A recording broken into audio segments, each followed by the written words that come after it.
This is Alfa Romeo's all-new Tonale, a new SUV model going up against the likes of Audi's Q3 and maybe even posh models like the Range Rover Evoque. It's entering one of the most hotly contested categories out there, but it's doing so with new technology, new hybrid engines and loads of Italian flair. It won't be arriving on UK roads until this autumn, but here we are with it in the metal. So let's take a closer look. This is officially Alfa Romeo's first electrified car, so it's a pretty big deal for the brand.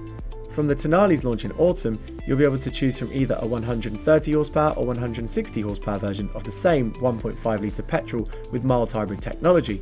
Thanks to the use of an electric motor that drives directly into the automatic gearbox, both mild hybrid versions of the Tonale will be capable of low-speed all-electric running.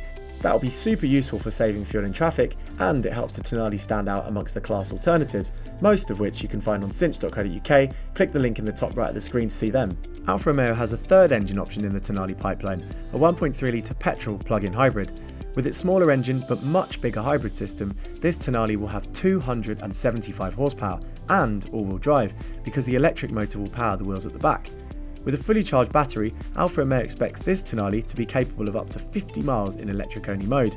It will launch by December 22, giving hybrid lovers something to look forward to at Christmas. But of course, the reason you're probably watching this video, and certainly the reason why I'm so excited to be here today with this car, is because of its design. It is absolutely stunning, I think, anyway.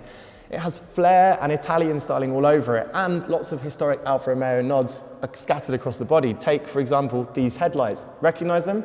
They look like those fitted to the Alfa Romeo SZ, a legendary car from yesteryear, and on this model, they make it look all the more awesome.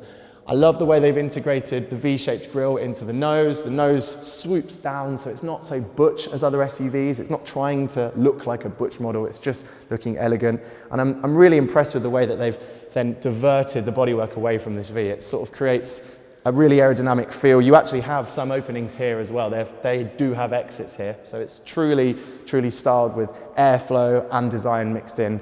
And then come round to the sides here. These Tonale wheels wrapped in pretty high performance P0 Pirelli tyres. That's telling for the handling. I think they're just absolutely stunning, aren't they? They're a historic design from Alfa Romeo, and on this model, they just add to that sports car feel.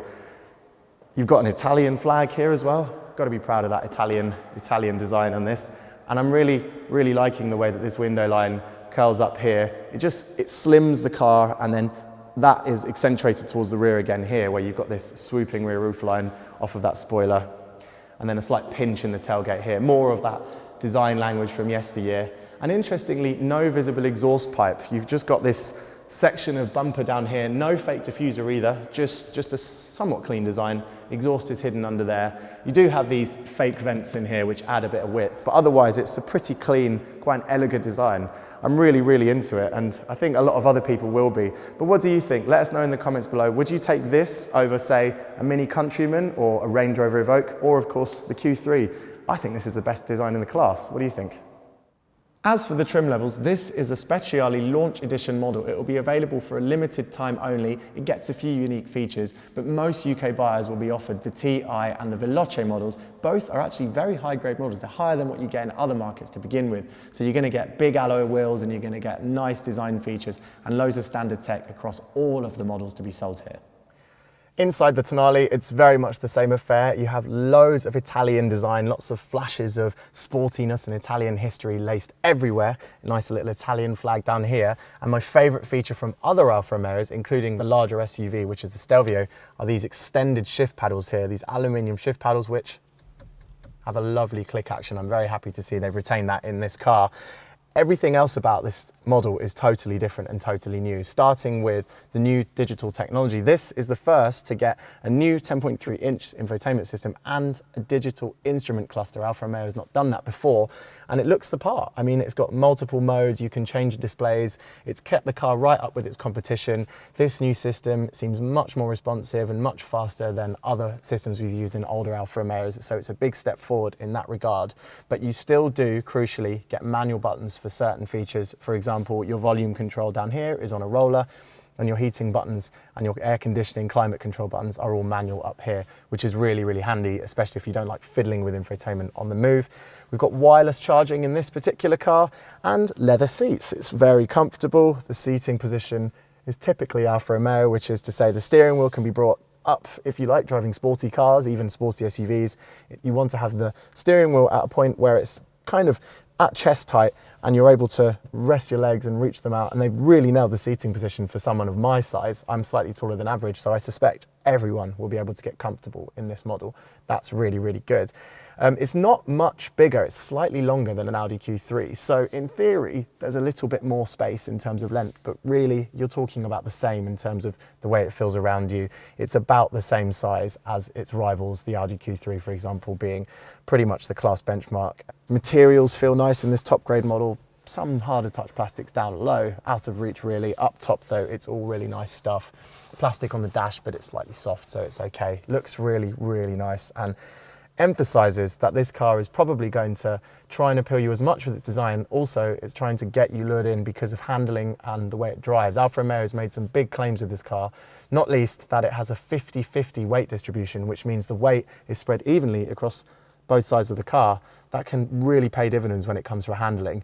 And also something I noticed straight away, and I really, really like the look of, is on the DNA system, the dial being just down here, which you can switch the drive modes from your normal mode or natural mode, advanced efficiency for a more efficient driving mode, and then you've got dynamic for your sporty mode. Above that, you have the traction control or electronic stability control systems off button, which is just like you have in Ferraris. I love that. It's when you switch through the modes, the most sporty mode is the one where you can also turn off all the safety systems and have fun. So that's very telling for how this car drives. I can't wait to drive it, but we can't do that for a few more weeks.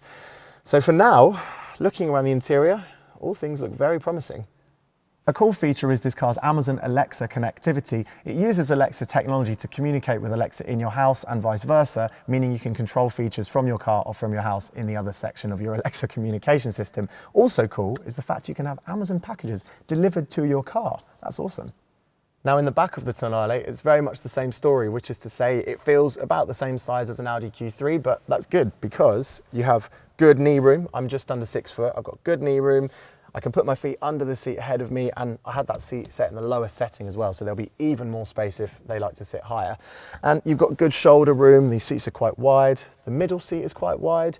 You've obviously got your own vents back here, and interestingly, you've got a USB-C and a USB port in the back, as well as the ones that you have in the front.